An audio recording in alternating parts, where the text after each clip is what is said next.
And so I was always very interested in and knowledgeable as relates human physiology, especially as relates heat, and always very interested in anything that could alleviate um, the heat conditions within a facility, and especially large industrial facilities.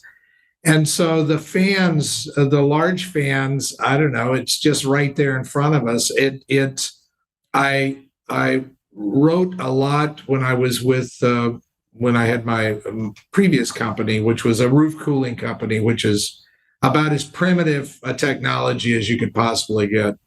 And a not very successful one, because there's nothing like trying to explain radiant heat and evaporation of water that turns most people off fairly quickly, even engineers. But I wrote an awful lot of articles concerning the systems that we use to keep buildings cool. And consequently, I read a lot of trade journals. Now, this was way back in the time where it wasn't online. This was all paper. If you can imagine, you might remember. Yeah, I got the gray hair. I remember. Yeah, yeah, yeah. But so I read a lot of these things, and one day I came across an advertisement, and it was just this big fan, or it looked like a fan. It was actually not. It was a guy standing next to this monstrous fan on the ground, and I thought, holy cow! Now there's an idea. And I promptly lost that ad, so I couldn't even call these people. But I was fortunate enough they were fortunate. I was fortunate enough that they ran the ad twice. They only ran it twice. And I called them up and I said, hey, that's a great idea. I'd love to handle the global sales and marketing for you. And they had been in business for a couple of years and they had sold 17 of these things. And actually, they didn't really sell them. They kind of loaned them. And one of the first things they asked me to do was to see if I could collect money from these 17 people. I wasn't able to. They just sent them all back. It was terrible. But we made a deal, and I started a company, and all we had the exclusive rights to market and sell the fans.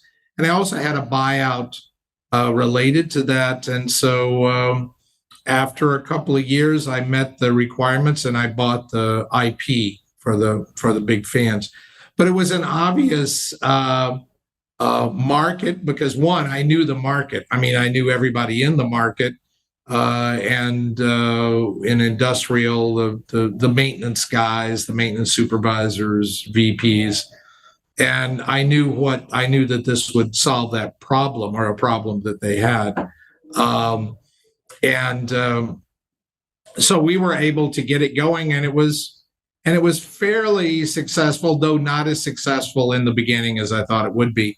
And maybe, though I actually don't believe this, the reason was because we were using the name that was suggested by the original owners, and that was HVLS fans, which stands for high volume, low speed fans, which actually is a very good description of what they are. They're very large. They're 20 feet in diameter, 24 feet in diameter, and with a very, very small, relatively small motor that drove the fan. So the motors were at that time between a horse and a horse and a half. We actually over the period of 20 years moved it up. I think we might have had a 3 horsepower motor, but I'm not sure we did. Might have just been 2. But anyway, very, very economical way to move air in very, very large spaces, because keep in mind that most of the spaces that we were employed were, on the small side, maybe 50,000 square feet, on the large side, several millions of square feet. And Yeah, but as so it only made sense. It only made sense. It was like a no-brainer. But as I said, we had HVLS as a name, and it was funny because when we started, it really was bootstrapped, and we had very few people. Yeah.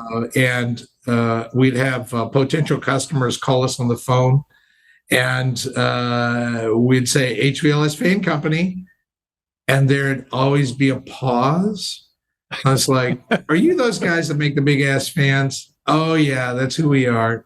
And so it didn't take us long to change the name of the company from HVLS to Big Ass Fans, which was funny as it could be because it was a very good description.